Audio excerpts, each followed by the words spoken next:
श्री गणेशाय नमः। जय हो भगवान रामचंद्र जी की। अध्यात्म रामायण युद्धकांड 15 सर्गः हिंदी अनुवाद। त्रुटियां ना हो या कम से कम हो इसका प्रयास रहेगा, किंतु यदि फिर भी हमसे त्रुटियां हो जाती हैं तो आप सभी गुणी श्रोताओं से हम क्षमा मांगते हैं।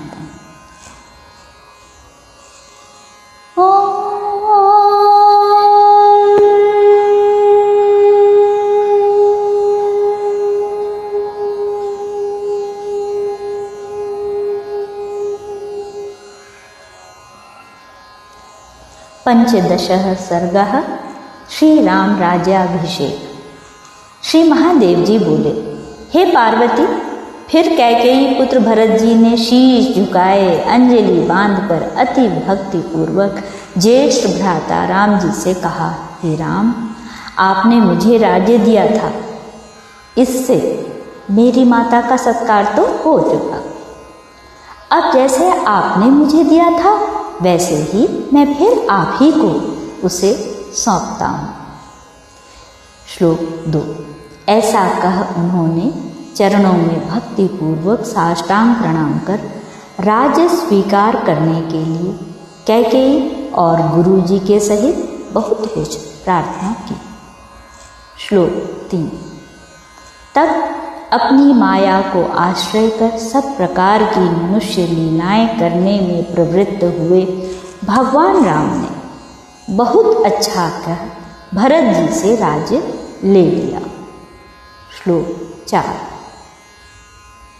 जिन्हें हर समय स्वर्गीय राज्य का अनुभव होता है, उन एकमात्र सुख और ज्ञान स्वरूप समस्त विषयानंदों से रहित परमानंद मूर्ति परमात्मा जगदीश्वर को तुच्छ मानवी राज्य से क्या काम है। जिनके भ्रुकुटि विलास मात्र से तीनों लोग एक क्षण में नष्ट हो जाते हैं, जिनकी कृपा से इंद्र को राज्य लक्ष्मी प्राप्त होती है तथा जिन्होंने लीला से ही यह महान सृष्टि रची है, उन लक्ष्मीपति के लिए यह अयोध्या का राज्य कितना है।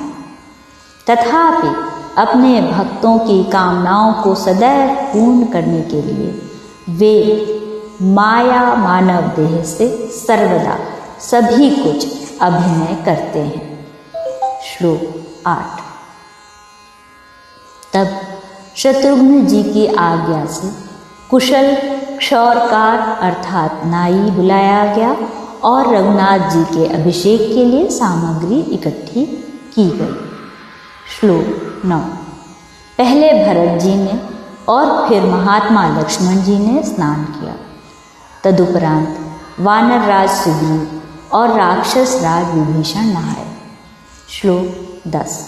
फिर जटाजूट के कट जाने पर श्री रघुनाथ जी ने स्नान किया और रंग बिरंगी मालाओं, अंगरागों तथा बहुमूल्य वस्त्रों से सुसज्जित हो वे अपनी कांति से देदीप्यमान होकर विराजमान हुए। श्लोक 11। महामति लक्ष्मण और भरत ने श्री रामचंद्र जी को विभूषित कराया और राज महिलाओं ने सीता जी का श्रृंगार किया। श्लोक 12।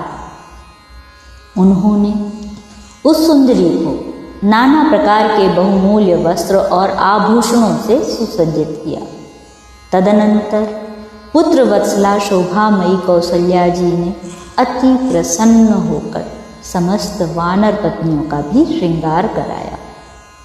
इसी समय शत्रुघ्न जी की आज्ञा से बुद्धिमान सुमंत्र ने सूर्य के समान तेजस्वी रथ जोड़कर सामने ला खड़ा किया। तब सत्य धर्म परायण भगवान राम उस रथ पर चढ़े। श्लोक 15।